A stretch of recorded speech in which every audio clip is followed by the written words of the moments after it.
안녕하십니까, 이진우입니다. 나라 땅덩이가 워낙 크다 보니까 한 나라 안에서도 경제 구조가 다르고 그러다 보면 전쟁이 발생하기도 하는데요. 대표적인 사례 중에 하나가 미국의 남북전쟁이었습니다. 운하를 건설해서 공업화가 빨라진 북부 지역과 또 대규모 농장에서 목화 재배를 하던 남부 지역이 흑인 노예 문제로 갈등을 빚다가 전쟁이 났다는 건 잘 알려진 사실인데, 이게 속사정을 들여다보면 결정적으로 보복 관세 문제가 전쟁 발발에 영향을 미쳤다고 하죠. 오늘 역사 속 경제 이야기 시간엔 이에 대한 역사적 장면들 자세하게 좀 살펴보겠습니다. 한때 세계 2위의 경제 대국이었던 일본이 점점 국민들이 가난한 나라로 전락하고 있다는 분석들이 나오고 있습니다. 일본 국민들을 가난하게 만든 원인으로 아베노믹스의 엔저 정책이 꼽히기도 하는데, 오늘 체크리스트 시간에는 일본이 선진국에서 탈락하는 날이라는 제목의 책을 통해서 요즘 일본 상황 좀 자세히 들여다보지요. 손에 잡히는 경제 플러스 광고 듣고 시작합니다. 미국의 남북전쟁에 대해서는 많이 알려져 있기도 한데, 또 많이 알고 있는 분들도 있고 또 잘 모르고 있는, 우리들이 잘 모르고 있는 부분도 좀 있는 것 같습니다. 오늘 역사 속 경제 이야기 시간에는 흑인 노예를 둘러싼 갈등 이외의 다른 경제적인 요인들, 남북전쟁의 시발점을 좀 살펴보도록 하죠. 세상만사 알고 보면 다 돈 문제라고 주장하시는 역사 스토리텔러 썬킴 씨 나오셨습니다. 어서 오세요. 제가 언제 세상만사가 다 돈 문제라고. 물론 돈이 중요하죠. 알고 보면 다 돈 문제다. 아, 그렇죠. 네. 그런 얘기겠죠. 네. 예. 썬킴 인사드리겠습니다. 예. 남북전쟁. 일단 용어부터 좀 정리를 좀 하고 넘어가야 되는데, 네. 시빌 워지 않습니까? 내전인데 그걸 남북전쟁이라고 표현하는 나라는 뭐 일본이나 한국 정도밖에 없거든요. 그래서 일부 약간 진보적인 역사학자분들은 그냥 미국 내전으로 해야 되지 않느냐. 시빌 워가 내전이기 때문에 굳이 그걸 남북전쟁이라고 약간 뭐라고 할까, 미화 아닌 미화를 할 필요는 없지 않냐라고 주장하시는 분들도 계세요. 일본이 그렇게 번역했나 봐요. 처음에 그런 거로 이제 보여지고 있습니다. 예. 이제 방금 말씀하신 것처럼 이제 흑인 노예 링컨 대통령이 노예 해방 선언을 해가지고 이제 시작된 것이 이 남북 전쟁이다라고 말씀하시는데, 구조적으로 처음부터 봐야 돼요. 미국이라는 나라가 어떻게 건국이 됐는지. 많은 분들이 이제 미국 건국이라고 하면은 미국의 이 시조라고 할 때는 1620년에 그 지금의 보스턴 지역의 메이플라워호를 타고 상륙을 했던 청교도들, 퓨리탄들을 미국의 시작으로 보고 미국인들도 그렇게 인정을 하고 있거든요. 멋있잖아요. 이 종교 탄압을 피해가지고 자유를 찾아서 온 이 청교도들이 만든 나라가 미국이다. 근데 솔직히 그 20년 전에 이미 미국 땅에는 영국인들이 들어와 살고 있었거든요. 아, 그 전에도? 1600년도 초에 버지니아에 영국에서 출발한 불황아들, 죄수들, 이런 분들이 넘어와가지고 담배 농사를 시작을 했어요. 영국 정부가 강제로 보냈나 봐요? 아니요. 그냥 뭐 이 새로운 그 지역을 개척하겠는데 가겠냐? 월급은 주겠다. 아, 그러니까. 하지만 뭐 목숨을 잃을 수도 있다. 야, 우리 영국 여기서 있어봤자 우리 별 볼일도 없는데 우리 한번 뭐 아니면 또 갈까? 해서 출발한 이 사회적으로 약간 낙오되신 분들, 이 도착해가지고 뭘 했냐면은 담배 농사를 처음에 시작했어요. 그래서 뭐 이건 상표명이기 때문에 말씀드릴 수는 없고, 지금도 미국을 대표하는 그 담배 중에 하나가 버지니아로 시작되는 게 많거든요. 아, 그래서. 그러니까 버지니아에서 담배 농사를 시작을 했는데, 미국인들이 봤을 때는 약간 뭐라고 할까, 영국에서 사회 적응을 못했던 사람들이 와서 담배 농사를 시작을 한 것을 미국의 시작으로 보긴 좀 그러니까 한 20년 후에 이제 종교 탄압을 위해 그것 때문에 온 조금 좀 폼나게 오신 분들, 청교도들 어차피 20년 차이니까 걸어하자라고 지금 주장을 하고 있는데, 그 처음에 1600년도에 왔던 그 담배 농사꾼들도 지금 그 버지니아주 가면 제임스타운이라고, 당시 왕이 제임스 왕이었거든요, 영국에. 제임스타운이라고 보조는 돼 있지만 그렇게 뭐라고 할까, 이 떳떳하게 공개를 하고 있진 않아요. 근데 1620년도에 보스턴 지역에 도착을 했던 이 청교도들도 아무 대책이 없이 온 거예요. 그러니까 처음에는 버지니아 남쪽을 목표로 해서 왔는데 내비를 잘못 찍었는지 북쪽 보스턴, 매사추세츠에 도착을 했거든요. 하필 또 겨울이에요, 그때. 엄청 춥거든요, 보스턴. 그렇기도 하고 뭐 집이 있었겠어요, 뭐가 있었겠어요. 낚시를 해서 뭐 고기라도 잡아 먹어야 되는데 와. 낚싯대 하나도 안 들고 온 거예요. 그죠, 그 겨울에 오셨어요 또 그러게. 내비를 잘못 찍어가지고. 아니, 따뜻한 남쪽 나라. 아 따뜻할 줄 알고. 버지니아 남쪽이니까 아 여기가 거기가 안갑이요. 예예. 그러니까 굶어 죽게 생겼지 않습니까? 그랬더니 옆에 있던 그 원주민족이 이제 완파노구아족인데 예. 이 덜덜덜덜 떨고 있는 백인들이 불쌍해가지고 옥수수 재배법, 뭐 여러 가지 이 곡식 재배법이랑 네. 당시 북미 지역을 원산지로 하고 있던 날지 못하는 새 칠면조를 아하하. 예. 요리해서 준 거예요. 원주민들이. 칠면조는 원산지가 북미니까 예예. 그거로 겨우겨우 1년을 버텨온 거거든요. 그래서 그 1년 후에 이 농사를 배운 거 가지고 농사를 짓고 우리 잔치를 열자. 그리고 또 우리에게 농사법을 알려준 저기 원주민들 모셔가지고 대접도 하고 네. 그 칠면조라는 그런 새 요리도 하고 한번 우리 보은의 그 파티를 갖자라고 한 것이 이제 추수감사절의 시작인데. 아 그렇군. 본인들이 농사 지은 걸로 신세 갚겠다. 네. 거기까지만 얘기를 해요 미국인들이요. 그 다음에 무슨 일이 있었는데요? 너무 많이 넘어온 거예요. 이제 영국 본토에서 야 저기 가니까 그 날지 못하는 새도 있고 맛있다고 하더라고. 예. 가서 우리 새롭게 삶을 살자. 너무 많이 몰려오다 보니까 땅이 모자란 거예요. 오. 그래가지고 점점 원주민 영토를 이제 침범을 하다가 네. 당연히 원주민들도 열받겠죠. 아니 이런 배은망덕한. 그렇죠. 원래 손님도 서너 명 오시면 저희가 환대를 하지만 500명씩 오시면 좀 얘기 달라지죠. 왜 그러시냐고. 그래가지고 15년 후에 그 정착을 한 보스턴 지역에 정착을 한 후 15년 후에 이 원주민들과 전쟁을 벌여가지고 원주민을 몰살시켜 버려요. 그러니까 요거는 미국인들이 얘기를 안 하는 미국 건국 초기의 흑역사죠. 하여간 이런 정착 과정을 거친 다음에 이제 1776년 7월 4일에 필라델피아에서 독립선언을 하면서 이제 영국과 독립전쟁을 벌이지 않습니까? 그리고 독립을 하자마자 뭐 하냐면 땅 따먹자 해서 서쪽으로 치고 들어가기 시작을 해요. 네. 당연히 거기는 원래 원주민들이 살고 있었지 않습니까? 미국인들이 말도 안 되는 논리를 펼친 게 뭐냐면 그 명백한 운명이라고 해서 우리가 원주민을 쫓아내고 죽이고 이 땅을 우리 백인들이 차지하는 것은 신이 우리에게 주신 명백한 운명이다. 라고 주장했어요? 라고 주장을 해요. 지금도 아마 운전하시는 분 빼고 검색을 해보시면 네. 엄청나게 큰 여신이 백인들이 몰고 가는 역마차 위에서 이 땅은 너희 땅이다라고 선언하는 그 유화가 나오거든요. 이런 말도 안 되는 거 가지고. 그런 식으로 합리화시켰다는 거죠. 합리화를 시켰죠. 그러면서 점점 서부로 하면서 대륙을 먹기 시작을 했는데 예. 아까 이제 기자님께서 말씀하신 것처럼 이 서부를 개척하는 과정에서 북부 지역과 남부 지역이 경제 구조가 달라져요. 북부 같은 경우에는 일단은 산지가 많고 네. 예.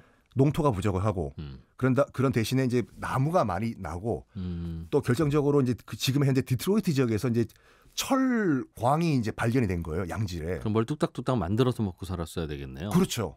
그런 반면에 남부는 바람과 함께 사라지다 같이 끝없이 펼쳐진 드넓은 평야. 남부 지역에 지금도 유학 가시는 분들 남부 주립대학교 할 게 없어가지고 공부밖에 할 게 없다.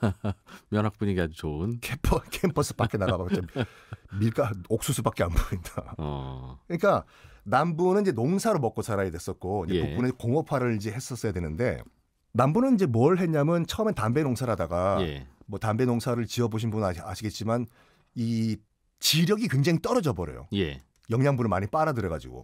그래서 굉장히 토지가 나빠지는데 남부 농장주들이 생각을 해본 거예요. 담배 농사는 더 이상 못 지을 것 같고 뭘 이 땅에다가 우리를 경작을 해볼까 하다가 야 지금 마침 대서양 건너에 영국에서 산업혁명이 일어나가지고 방적기로 그냥 면화를 찍어내고 있다. 목화 심자. 그래서 남부 농장에서는 다 목화를 심기 시작을 했는데 문제는 목화 길러 보셨나요? 아니요, 기르는 거 봤어요. 저도 기르는 거 TV로 봤거든요. 이게 굉장히 손이 많이 들어간다고 해요. 그래서 저 중국의 저 서쪽 지역에 목화 많이 나는 지역에서 신장 위구르 그렇죠. 강제 노동한다고 그러잖아요. 거기서 만든 거 제품 사지 말자 운동도 있고. 그래서 또 그런 얘기도 나오고. 그러다 보니까 처음에는 이제 백인들이 스스로 이제 목화 농사를 하다가 도저히 이제 그 일손이 딸리니까 이제 수입을 한 거거든요. 흑인 노예들을. 일손을 예. 그러니까 남부 지역에서도 논란이 많았어요. 아니 인간이 인간을 노예로 부릴 수가 있는 것인가? 근데 어차피 지금 흑인 노예가 없으면 농사를 못 지어요. 선택의 여지가 없다 남부에서는. 그러니까 자기 합리화를 한 거예요. 네. 뭐라고 했냐면 일부 남부 지역 목사들은 무슨 말을 했냐면 흑인들의 피부가 검은 것은 죄를 지었기 때문이다. 우리가 부릴 수가 있다 백인들이. 또 실제로 했던 말인데 무슨 말이냐면은 토마스 듀라는 남부 지역 철학자가 성경 말씀에 노예를 쓰지 말라는 말은 없다. 쓰자. 일단은 결론 내려놓고 합리화하는 거다. 네, 자기 합리화를 한 거죠. 예. 그런 반면에 이제 북부 같은 경우에는 농사보다 이제 공업화가 진행이 됐는데 네. 특히 이제 디트로이트 지역 그 오데호라고 큰 호수가 있잖아요. 예. 디트로이트 주변에서 이제 엄청나게 큰 양질의 철광이 이제 발견돼 가지고 이제 제철 산업이 이제 발달을 했는데 문제는 이거를 호수다 보니까 네. 대서양까지 날릴 수가 없고 영국에서는 야 빨리 그 양질의 그 철강 보내달라고 했는데 배달할 수 있는 방법이 없는 거예요. 아 바닷가까지. 그러니까 바닷가까지. 아. 디트로이트는 거의 미국 중심이니까. 예. 이거 큰일 났다 이거. 어떻게 이게 대서양까지 이 양질의 철강을 운반할 수 있는 방법이 없을까? 하다가 1820년에 아주 어마무시한 상상을 하거든요. 어떻게요? 운하뚫차. 일단 강 따라 끝까지 갔다가 허드슨강. 예. 뉴욕에서 출발한 허드슨강 따고 쭉 가면은 뉴욕 주의 주도인 알반이라는 도시에 도착하거든요. 네. 거기서부터 오데오까지 빵 운하뚫차. 아, 그럼 오데오 따라서 디트로이트에서는 내려와서 네. 아, 얼마나 그 땅을 그럼 팠어야 되는 걸까요? 584km. 세상에. 서울에서 부산에서 평양 정도? 이걸 1820년에 뚫은 거예요. 땅 파서. 땅 파서. 예. 지금도 있어요. 와. 이리 운하라고 해서 이리가 이리가 아니라 5대 호 중에 하나가 이리 호수라고 있는데 예, 예. 그 호수와 허드슨강을 연결해 버린 거예요. 연결되는 순간 갑자기 디트로이트와 시카고가 네. 호수에 있던 호반 도시가 아니라 항구 도시가 돼 버린 거예요. 오. 디트로이트에서 바로 이제 대서양을 거쳐 가지고 영국에 유럽 네. 대륙에 철강 제품을 수출을 하는데 기자님도 저와 이제 비슷한 연배니까 기억나시지만 예전에 그 국산품 장려 운동 기억나시죠? 국산 쓰자 그랬죠. 수입산 쓰면 뭐라고 하고 혼내고. 근데 솔직히 그 당시에 7, 80년대 때 외제가 미제나 일제가 더 퀄리티가 좋았죠. 그렇죠. 근데 예. 국산품 장려 운동을 한 이유가 뭐냐면 그 어차피 관세를 때려 가지고 미제나 일제 상품을 비싸게 만들 다음에 예. 국산품을 쓰게 만들어야지 국산품이 이제 그 뭐라 그럴까 이제 생존 가능하다. 그렇죠. 예. 퀄리티가 좀 떨어지지만 국산 쓰자. 이거였지 않습니까? 예. 그 상황이 똑같이 그 당시 이제 미국 건국 초기에든지 적용이 된 거예요. 영국산 쓰지 말자, 유럽산 쓰지 말고. 그렇죠. 공업화가 되긴 됐지만 북부 지역에서도 네. 일단 영국산. 이게 영국산이 런던 사람들은 이거 쓴다고 퀄리티 보라고. 와. 예. 이 뭐고 이거 뉴욕에서 만든 거. 아이 갖다 버리라 이거. 그러니까 이 북부 지역의 그런 공업화를 이제 유지하기 위해 가지고 당시 이제 연방 정부 대부분이 이제 그 인구가 북부가 거의 2배가 많았거든요. 당연히 이제 의원 비율도 북부가 더 높았겠죠. 예. 그래서 이제 북부 공업 지대를 이제 지키기 위한 정책이 이제 실시가 됐는데 그 중에 하나가 관세를 높여버린 거예요. 영국산 물품에 대해서 예. 대륙에서 넘어오는 그런 제품들 관세를 높여버리자. 하니까 영국에서는 뭐야? 저것들이 관세를 높여버려? 보복 관세다 하면서 남부 지역에서 미국이 수출하는 면화 제품에 똑같은 보복 관세를 매겨버린 거예요. 아, 그러니까 영국이 미국산 제품에 대해서도 관세를 매겨야 되는데 보복 관세를. 그렇죠. 아, 미국이 수출하는 남부의 면화에 대해서 관세를 부과해버린 거죠. 아하. 그러니까 남부 지역에서 난리가 난 거예요. 지금 우리는 그 면화 제품 팔아야 되는데 이 걸림돌이 생겨버린 거지 않습니까? 예. 그래서 북부가 컨트롤하고 있던 의회에 없애라고 빨리 관세 내리라고 우리 굶어 죽는다고. 근데 북부는 너희들이 알아서 각자 도생하시라고.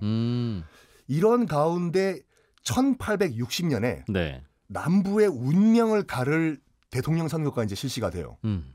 링컨이 등장한 거거든요. 네. 링컨이 이제 주장을 하죠. 아무리 그래도 그렇지 남부 지역에서 지금 노예제는 청교도가 건설한 미국의 건국 정신과 맞지가 않다. 나는 만약 대통령이 되면은 남부 지역의 노예제를 없애겠다라고 공언을 해버렸네요. 아하. 남부 지역에서는 무조건 링컨의 당선을 막아라. 링컨 대통령이 당선되는 순간 우리는 끝이다.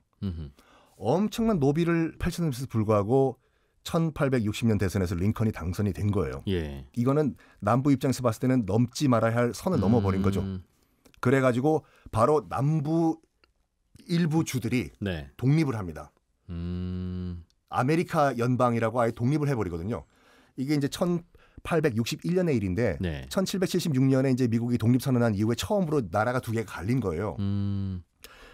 링컨은 얘기를 하죠. 기회를 줄 테니까 다시 연방으로 들어오라고.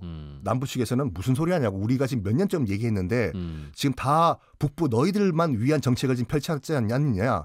우리는 각자 도생의 길을 가겠다. 네. 해가지고 전쟁까지는 안 갈 줄 알았어요. 근데 모든 전쟁이 아주 사소한 일 하나 가지고 시작이 되거든요. 그렇죠. 예. 그러니까 참다. 빵. 그 사우스 캐롤라이나 주 앞에 인공 섬이 하나 지금도 있어요. 네. 썸터 요새라고 해가지고 군항인데 사우스 캐롤라이나는 당시 이제 남부 소속 주였거든요. 네. 근데 이 썸터 요새에 있던 군인들은 북부를 지지한다고 선언을 해버렸어요. 남부에서는 그 사우스 캐롤라이나에서는 방 빼시오. 링컨 좋으면은 네. 방 빼서 북쪽으로 가시라고. 그랬더니 썸터 요새를 지키고 있던 북부를 지지하는 군인들이 난 못 간다고. 이 섬만큼은 대만의 금문도 같이 네. 북부의 최후 전방으로 남기겠다. 저거 어떡하냐. 포위해서 네. 굶겨 죽이자. 아하, 남부에서 그런 전략으로. 그래서 썸터 섬을 포위를 해버려요. 물도 반입 안 되고 예. 음식도 반입이 안 되고 굶어 죽기 직전까지 가니까 링컨 대통령이 이건 너무 비인도적인 거 아니냐. 물이랑 그 적어도 인간적으로 음식은 넣어주자. 싫다고. 그럼 빨리 방 빼라고. 끝까지 사수하겠다고 저항을 해요. 썸터 요새에서는. 드디어 참다 못한 남부 측에서 사우스 캐롤라이나에서 1861년에 네. 썸터 요새를 향해서 대포를 쏩니다. 빵! 예. 위협 사격한 거죠. 빨리 나가라고. 이게 4년 동안 무려 100만 명 이상의 사상자를 냈던 미국 최악의 내전 남북전쟁의 시작이에요. 근데 그 남북전쟁이 1861년부터 65년까지 4년 동안 진행되거든요. 근데 링컨 대통령이 이제 노예 해방 선언을 언제 했냐면 1863년에 했어요. 많은 분들이 우와 정말 링컨은 노예 해방주의자다 네. 라고 말씀하시는데 그 내용을 살펴보면 그게 아니거든요. 1863년이면 아직까지 계속 남북전쟁을 하고 있는 상황에서 네. 링컨이 왜 노예 해방 선언을 했냐면 내용을 보면은 남부에 있는 노예를 나 링컨이 해방하노라 라고 선언하는 거예요. 아무짝에 소용없어요. 그렇죠. 남부는 아직 그 힘이 닿지 않는 곳일 테니까. 그러니까 남부 측에서는 예. 저 뭐 잘못 드셨나? 우리 예. 보고 이래라 저래라야. 왜 그랬냐면 당시 지금 이 미국의 혼란상을 보고 요 기회를 이용해서 다시 우리가 먹어볼까 저 큰 땅을 라고 생각했던 비틀즈와 맨체스터 유나이티드의 선조 영국이 가만 보고 있었던 거예요. 네. 그 영국이 참전을 하려고 했었어요.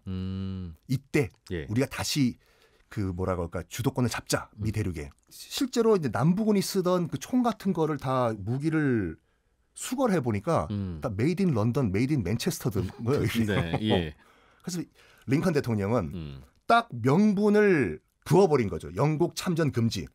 영국 정부 보고 야 너희 참전하면 런던 박살낸다.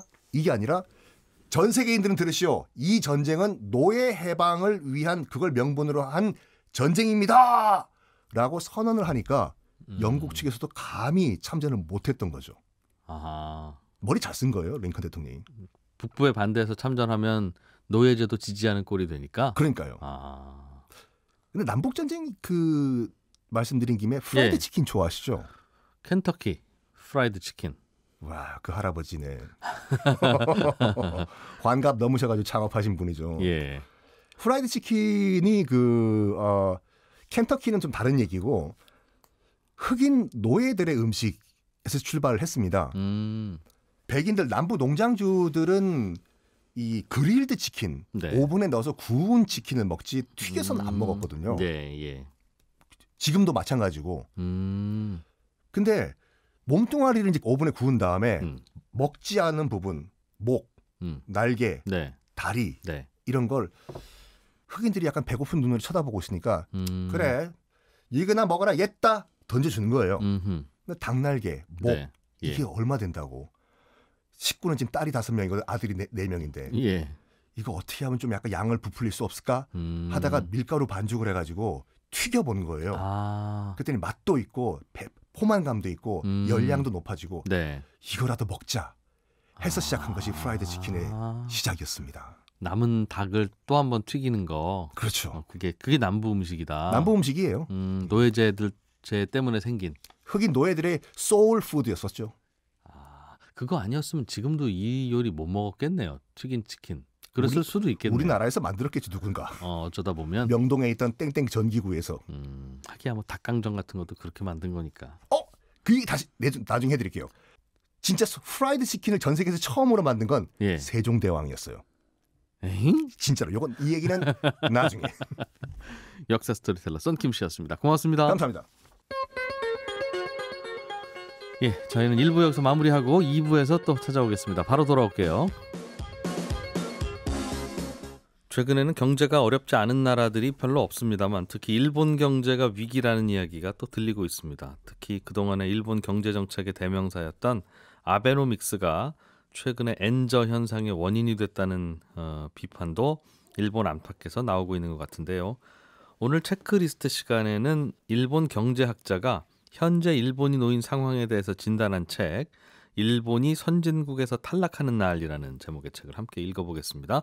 김치형 경제뉴스 큐레이터 나오셨어요. 어서 오십시오. 네, 안녕하세요. 예, 오늘은 일본 얘기네요. 네, 그렇습니다. 이 책은 출간됐을 때도 우리나라 주요 뉴스에서도 관심을 많이 가졌던 책이었던 걸로 기억하는데. 그렇습니다. 뉴스 보신 분들 있으실 거예요. 그러니까 뭐 사실 우리나라 사람들 좋아하잖아요. 한국이 일본 넘어섰다. 이 말 한마디가 엄청 좋은 말이죠. 그래서 한일 관계는 뭐는 경쟁 관계로 봐야 되고 스포츠가 아니더라도 무조건 이겨야 하니까요. 네. 그러니까 일본 현지의 경제학자 그것도 꽤 노구치 유키오라는 그 경제학자인데요. 일본에서 꽤 저명한 경제학자시거든요. 그러다 보니까 이런 뭐 이름 있는 경제학자가 일본 내에서 출간한 책에 이제 일본은 선진국이 아니고 몇몇 기준으로는 한국에도 뒤처진다는 내용이 들었으니 언론들이 주목할 만했었죠. 기쁘게 주목했겠네요. 네. 그래서 책 제목은 말씀하신 대로 일본이 선진국에서 탈락한 날이지만 부제를 보면 마약 같은 엔저 효과에 의존한 탓에 가난해진 일본을 파헤친다 이렇게 돼 있거든요. 그래서 엔저에 대해서 굉장히 주목한 책이다 이렇게 볼 수 있습니다. 엔화 가치가 떨어진 것이 일본이 가난해진 원인이다. 엔화가 계속 떨어졌어요? 그렇습니다. 엔저 현상이 지속해서 좀 나타났죠. 근데 이게 자연적으로 나타난 현상은 아니었고요. 보통 이제 그 환율은 어떤 국가의 경쟁력을 반영하는 거라고 하지 않습니까? 그러니까 일본은 우리가 대체로 G7 국가에도 들어가 있고 선진국 반열에 들어가 있는 국가이기 때문에 우리보다 항상 앞서 있는 국가라는 인식이 있고요. 그리고 엔화는 기본적으로 글로벌 금융시장에서 안전자산으로 취급을 받죠. 그렇다 보니까 위기가 오고 그러면 달러나 엔화를 찾게 되다 보면 엔화의 강세가 좀 나타나는 경우가 많은데 최근 전체적으로 평균을 보면 일본의 엔화는 굉장히 약세를 유지해 왔습니다. 이게 그러니까 자연적인 현상이 아니라 좀 인위적으로 만들어진 거라고 할 수가 있거든요. 최근 10년의 엔화 가격은 뭐 오르락내리락 비슷했습니다만 그 전 10년과 비교하면 꽤 낮아진 그 수준이다 그 말이죠. 그렇습니다. 근데 이게 이른바 아베노믹스라는 정책 때문입니다. 그러니까 얼마 전에 괴한의 피격 때문에 사망한 아베 전 총리의 대표적인 정책이거든요. 그러니까 아베 전 총리가 두 번째 집권했던 2012년부터 이 아베노믹스라는 정책을 펼쳐왔어요. 그러니까 기본적으로 엔화 약세를 좀 유도하고 이를 통해서 기업들의 수출 경쟁력을 끌어올리면 밖에 나가서 이제 파는 가격 자체가 떨어지니까 그렇게 되면 기업들의 수익이 늘어나고 이 수익은 일본으로 들어오게 되고 그러면 일본 기업들의 주가도 강세지만 이 돈이 일본 내에서 돌게 되면 경제가 살아날 거다라는 논리로 만들어진 정책이라고 볼 수 있죠. 예, 그렇군요. 이게 뭔가 경쟁력을 잃는 원인이 되기도 했다는 뜻인 것 같은데. 네, 그러니까 앞서 보면 마약 같은 엔저라는 표현을 했지 않습니까? 이 용어는 이 교수가 일본 내에서 만든 용어인데요. 그러니까 막 처음에 엔저 효과를 유도했을 때는 정책의 효과가 좀 있었던 걸로 보였다. 그러니까 이거는 일종의 착시 효과였다 이렇게 얘기를 하는데요. 그러니까 엔저를 유도했던 이유가 엔화 가치가 떨어지면 수출이 잘 되는 효과가 있죠. 그렇습니다. 그러니까 우리가 엔저가 나오기 시작하면 항상 언론에서 다루는 게 야 우리나라 자동차 업체들 큰일 났다. 수출 경쟁력이 일본이 좋아지니 경쟁국인 우리나라는 불리해진다. 네, 그렇게들 얘기하지 않습니까? 그러니까 실제로 엔저 정책을 유도하기 시작하니까 일본 주요 기업들의 이익이 늘었고요. 주가도 강세를 보였습니다. 그러니까 이거는 효과가 있다 이렇게 봤는데 그래서 이제 흔히 말하는 잃어버린 20년을 이제 일본이 뿌리치고 이제는 성장세로 가는구나라는 얘기가 있었지만 결국 10년이 지나고 바라보니까 그냥 잃어버린 30년이 됐다라는 얘기가 지금 들려오고 있습니다. 그러니까 아베 총리가 8년 동안 정권을 잡았고 그 이후에도 이 아베노믹스 기조가 일본에서는 계속 이어지고 있기 때문에 결론적으로 봤더니 경제는 활력을 더 잃었고 그렇다고 기업들의 경쟁력도 크게 나아지지 않았더라. 그러면 당초에 우리가 논리적으로 생각했던 이 엔저라는 게 경제에 도움이 안 된 것 아니냐. 그러니까 도리어 일본이 더 가난해졌다라든지 아니면 이 유키오 교수는 아예 일본은 추락했다라는 자극적인 표현까지 쓰고 있는데요. 그러니까 그러니까 엔저를 유도하게 되면 분명히 기업의 이익은 느는데 이 이익이 느는 대신에 반대로 이 유키오 교수는 이렇게 노동자의 구매력은 떨어졌다.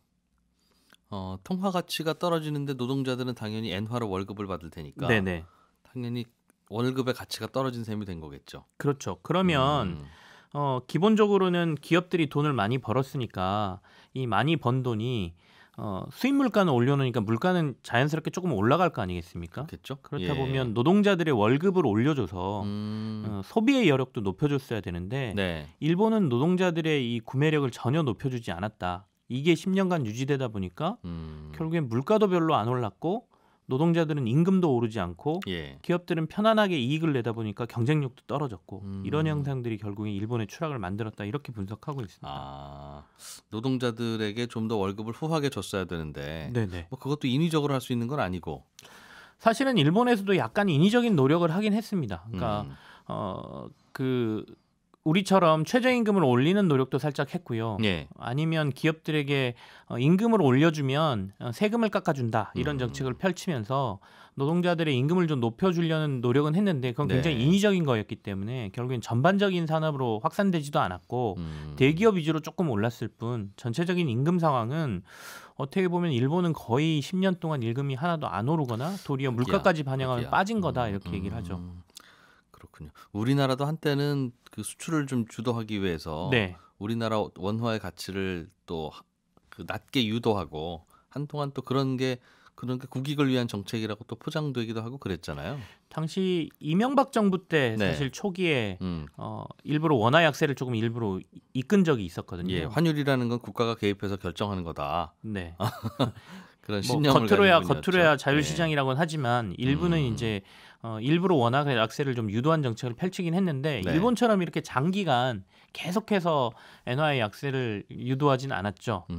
그렇다 보니까 일본에서는 이 유키오 교수는 특히 노동자의 임금이 오르지 않은 부분이 일본을 추락하게 만든 근본 원인 중에 하나라고 지적을 하고 있거든요. 그래서 이 부분은 굉장히 재밌는 포인트인데 실제로 우리나라에서 최저임금 인상 얘기가 나오면 일본하고 비교를 해서 언론에서 우리가 지금 임금이 일본보다도 높아져 있는 상황이야. 그러니 기업들이 얼마나 부담스럽겠어라는 논리로 많이들 얘기하거든요. 그러나 그 비교 대상인 일본은 일본이 독특한 거다. 여기서도 그렇게 얘기를 하고 있습니다. 그러니까 일본이 1970년대에서 1997년까지가 경제가 정점을 찍는 시기거든요. 굉장히 경제도 성장하고 임금도 막 높아지는 시기인데 60년대에 일본 임직원 1인당 급여하고 상여 금액을 합한 게 22만 엔 정도 평균 나온다고 해요. 이게 97년도에 391만 엔까지 올라서 정점을 찍고요. 2005년도에 이게 352만 엔으로 떨어지고 2020년도에는 370만 엔 정도를 유지했으니까 20년째 제자리네요, 정말. 네, 이걸 네. 만약에 물가 상승분까지 반영한다 그러면 도리어 더 떨어졌다라고 볼 수 있는 거죠. 그렇다 보니까 문제는 임금이 이렇게 제자리를 걷고 있는 게 결국에는 사회적인 문제를 만들고 있다. 그러니까 그냥 그 안에서 살면 느끼지는 못한다. 일본 사람들은. 다행히 또 물가도 다행인지 불행인지 물가도 그동안 잘 안 올랐었잖아요. 그게 네네. 고민이기도 했고 일본이. 네. 그러니까 물가야 뭐 안정되면 좋은 거긴 한데 물가가 안정되다 보면 세상의 가격이라는 건 안 움직이거나 내려가는 걸로 사람들의 인식에 자리를 잡고 뿌리를 내리기 시작하면 임금도 안 오르고 물가도 안 오르고 하면서 계속 침체만 된다. 네. 그런 걱정이었는데 아무튼 그게 의도적으로 유도한 엔저 정책 때문인 것 같다. 게 이 저자의 주장이군요. 그러면 네. 그러면 어떻게 해야 된다는 건지도 궁금하고. 일단은 그러면 네. 일본은 그랬다 치고 예. 다른 나라들은 그러면 그 시기에 어떻게 했길래 이렇게 뭐 임금도 많이 미국이나 한국 특히 한국하고도 비교를 많이 하는데요. 우리나라하고도. 네. 예.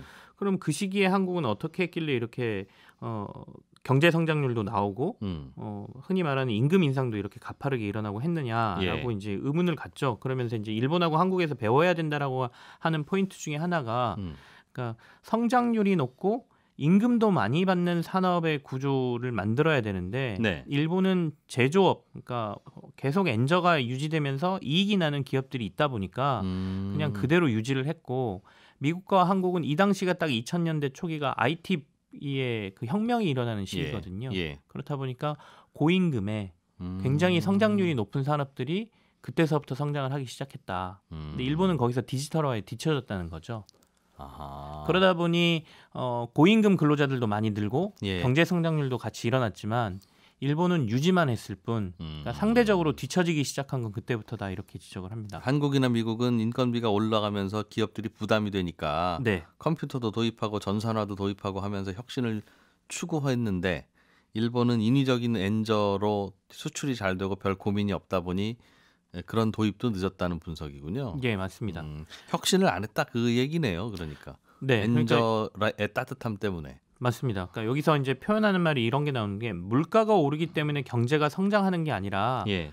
고부가가치 산업이 성장함으로 그 결과로 물가가 오른다고 봐야 하는데 일본은 이걸 못 이끌었다라는 거죠. 예. 뭐 다 아시겠지만 지금 빅테크라고 하는 기업들이 2000년대 초기에 미국에서 나오기 시작해서 산업 전반적인 걸 분석을 해봐도 네. 일본은 현재 여기서 말하는 고성장, 고임금 산업군 자체가 거의 없는 상황이고 미국은 IT 빅테크부터 시작해서 금융산업도 사실은 고임금 고성장 산업으로 평가를 받고 예. 근데 일본은 예대마지만 치우쳐진 금융산업이다 보니까 금융산업마저도 고임금 고성장 산업이 아니고 고임금이지만 저성장 산업이고 거기는 네. 그러다 보니 이 산업군을 넓혀야 된다라는 거고요. 그다음에 결국엔 기업들은 환율을 엔저를 안 만들어줬으면 네. 자신들의 경쟁력을 갖기 위해서는 두 가지를 해야 되지 않습니까? 기술력을 향상시키든지 네. 아니면 효율성을 높여야 되잖아요. 네. 그렇다 보니까 디지털화를 진행을 한다거나 로봇을 도입한다거나 이렇게 해서 효율화를 진행을 시켰는데 일본 기업들은 그런 거에도 뒤처져 있다는 것이죠. 오냐 하고 기른 집의 아이가 네. 독립심 떨어지는 거하고 비슷하게 그렇게 커왔다는 것 같은데 생각해 보면 우리도 우리가 부지런하려고 해서 부지런한 게 아니라 우리는 수출로 먹고 살 수밖에 없는 나라인데 이웃 나라 중국이 자꾸 싼 거 만들어내고 우리 시장 잠식해오고 하니까 맞습니다. 이건 대응 안 할래야 안 할 수가 없는 상황이어서 그랬을 텐데 일본은 그럼에도 불구하고 그냥 천천히 걸어갔다는 얘기입니까? 그러니까 딱 그 시기가 두 가지가 겹치는 건데요. 방금 전에 말씀하시는 것처럼 그 IT의 급성장이 일어났던 시기가 2000년대 초고요. 예. 또 하나가 중국의 등장이었죠. 중국의 제조 기업들이 세계 네. 공장 역할을 하면서 굉장한 위협으로 다가왔던 시기인데 일본은 그마저도 본인들이 기술력이 높고 계속해서 엔저 상황이 유지되다 보니까 해외에서 물건이 잘 팔리니 예. 거기에 굳이 크게 대응을 하지 않았다는 점에서 어떻게 보면 실기를 했다라고 얘기를 하고 있고요. 반면에 우리나라 같은 경우에는 물론 중간중간에 그 일부 정권이 말씀하신 것처럼 원화의 약세를 유도하긴 했지만 예. 결과적으로는 경쟁력을 높이기 위해서 많은 기업들이 기술 개발에 나섰고 그러면서 실제로 지금 주식시장에서 시가총액 상위에 올라 있는 기업들을 한 20년 전하고 비교를 해보면 우리나라는 완전히 바뀌어 있거든요. 네. 물론 삼성전자는 제일 위에 올라와 있지만 전체적으로 봤을 때 제약바이오 기업도 들어와 있고 요즘 관심을 많이 받고 있는 2차 전지 산업이라든지 이런 것들과 신재생 에너지까지 시가총액 상위에 오르는 등 새로운 산업군들이 올라왔는데 네. 일본은 거기에 대응하지 못했다는 점이 뼈저리게 일본이 반성해야 되는 부분이라고 지적을 하고 있습니다. 그렇군요. 또 유키오 교수가 지적한 거는 또 어떤 게 있어요? 일본 입장에서 보면 마음 아픈. 기술의 개발이라는 건 결국엔 교육에서 나오는데 네. 유키오 교수가 자체적으로 만들어낸 고등교육력 지표라는 걸 여기서 소개를 하거든요. 그러니까 뭐 어려운 건 아닙니다. 그러니까 세계 100위권 대학 안에 그 나라 대학이 몇 개나 있나를 먼저 구하고요. 네. 이걸 인구로 비교를 해보는 겁니다. 1억 명당 그러면 몇 개의 대학이 들어갔는지 정도로 비교를 해보는 거예요. 그러니까 세계 100위권 안에 2021년 기준으로 보면 미국이 38개 대학이 들어가 있고요. 예. 영국은 11개, 홍콩 4개, 일본 2개, 우리나라 2개 뭐 이 정도 수준이거든요. 그러면 뭐 일본하고 한국이 똑같네 이렇게 볼 수는 있지만 이걸 인구수로 나눠보면 네. 이 아까 말씀한 고등교육력 지표라는 걸로 구해보면 미국은 11.4, 일본은 우리나라보다 인구가 훨씬 많지 않습니까? 그러니까 예. 1.6이 나오고요. 동일하게 2개의 대학이 들어가 있지만 한국은 3.85가 나온다는 거예요. 네. 그렇게 된다라고 하면 미국에 비하면 일본은 한 7분의 1 수준밖에 안 되고 한국도 일본에 비해서 한 2.4배 정도 높은 상황이니까 네. 이 고등교육력 지수의 중요한 거는 경제 불황이 오면 고등교육력이 높은 국가들의 회복력이 뛰어나다. 아 그래요? 이제 본인이 보는 걸로는 그렇습니다. 좋은 대학 많은 나라가 불황을 잘 이기더라. 아무래도 연구 분야에 대해서 연구를 많이 하고 좋은 인력들을 가지고 있기 때문에 뭔가 돌파구가 잘 만들어진다는 네, 뜻이죠. 기술 개발이라든지 이런 부분에 있어서 먼저 치고 나갈 수 있다는 얘기가 되겠죠. 예. 그런데 일본은 여기에마저도 뒤처져 있기 때문에 앞으로 위기가 왔을 때 돌파할 수 있는 힘마저도 지금 떨어져 있는 상황이다. 예. 그래서 최근에 일본 내에서 이 교육 제도나 이런 것들을 개선해 보고자 노력은 하고 있지만 교육이라는 게 굉장히 보수적인 집단이어서 예. 이마저도 힘을 못 받고 있더라라고 얘기를 야. 하고 있습니다. 일본에서는 하나하나 읽으면서 좀 마음도 아프고 그렇겠어요.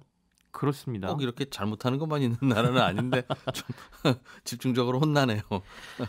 사실은 이제 이 책을 읽으면 그 한국인의 입장, 우리나라 사람의 입장으로서는 약간 뭐 기분이 좋긴 하죠. 우리가 앞섰다라고 하니까. 근데 반대로 생각을 해보면 이 유키오 교수가 이런 글을 쓴 이유는 그리고 도리어 한국을 더 비교점으로 잡아서 자꾸 얘기하는 이유는 예. 항상 일본에서는 한국은 항상 우리보다 뒤처져 있다라고 생각하고 있었는데 그냥 우리가 한국보다 못한다, 뒤처졌다라고 했을 때 일본 사람이 느끼는 굉장히 패배감 같은 게 있을 거 아니에요. 네. 자극을 주기 위해서 쓴 책이라고 보이거든요. 그러니까 반성을 좀 해라. 우리가 이 세계 순위에서 지금 한국의 뒤로 밀린다는 게 말이 되니? 약간 예. 이런 뉘앙스를 굉장히 풍기는 책입니다. 근데 우리도 자칫하면 비슷한 경로를 밟을 수도 있겠어요. 요즘 우리가 의도한 바는 아닐 수도 있겠습니다만 네네. 엔화 가치도 떨어지고 있고 그리고 혁신을 하든가 발전을 추구하든가 하는 것에 대해서 과연 우리가 과거처럼 계속 그렇게 하고 있나 하는 생각도 좀 들 것 같고. 그래도 이게 의도한 건지 아닌지는 모르겠지만 일본에 비해서는 상대적으로 최근 10년간 예. 우리나라는 어쨌든 기술 개발 쪽에 굉장히 나섰고 그다음에 디지털화 쪽에서 일본이 굉장히 뒤처져 있기 때문에 힘들다라는 얘기를 유키오 교수가 하는데 실제로 일본에서 지금 생활하시는 분들의 얘기를 들어보면 일본은 아직도 은행 가서 모든 거래할 때 도장이 있어야 되고 예. 여전히 팩스를 사용하고 있다라고 얘기하지 않습니까? 그래서 코로나19에서 이 모든 게 여실히 폭로됐다라고 유키오 교수가 책에 쓰고 있는데 뭘 하나 하려면 재택근무를 하자고 해놓고 서류를 주려고 회사에 나가야 되는 상황, 도장을 찍으려고 회사에 나가야 되는 상황, 이런 상황들을 예. 얘기하면서 아까 말한 대로 경쟁력이 뒤질 때는 생산성을 높이고 기술 개발을 해야 되는데 네. 생산성이라는 건 결국엔 디지털화에서 나오는데 너무 일본이 뒤쳐져 있다. 최근에 그래서 일본이 디지털청이라는 걸 만들었거든요. 네. 근데 과연 이게 잘 될까라고 의문을 표시합니다. 그것도 옛날 방식이에요. 뭐 좀 하려면 무슨 청 만드는 것도. 네. 우리나라는 그거는 일본하고 좀 다른 것 같죠. 뭔가 오래된 관습이나 전통이나 이런 거에 대한 집착하는 건 어찌 보면 우리는 너무 집착 안 한다고 생각할 만큼 네.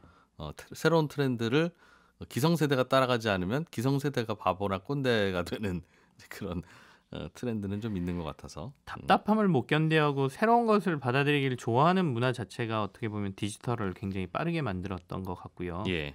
그래서 이제 이 책 시작하자마자 빅맥 지수 얘기를 제일 먼저 하면서 옛날에 우리가 미국 가면 일본 사람들은 빅맥 가격이 예. 왜 이렇게 싸지라고 했지만 이제는 한국에 가도 예. 이렇게 물가가 비싸지라고 느끼고 있는 게 예. 일본이 한국보다 뒤처졌다라고 하는 가난했다는, 결정적인 가난해졌다는 지표다라고 증거다. 얘기합니다. 네. 하기야 어디 가서 물가 싸게 느껴지면 그게 우리 경제력 높아졌다는 가장 쉽게 느껴질 수 있는 척도죠. 네. 김치형 경제뉴스 큐레이터와 함께 일본이 선진국에서 탈락하는 날이라는 책 함께 읽어봤습니다. 고맙습니다. 네, 감사합니다. 네, 손에 잡히는 경제 플러스 여기서 마무리하겠습니다. 저는 내일 아침 11시 30분에 와서 또 인사드리죠. 이진우였습니다. 고맙습니다.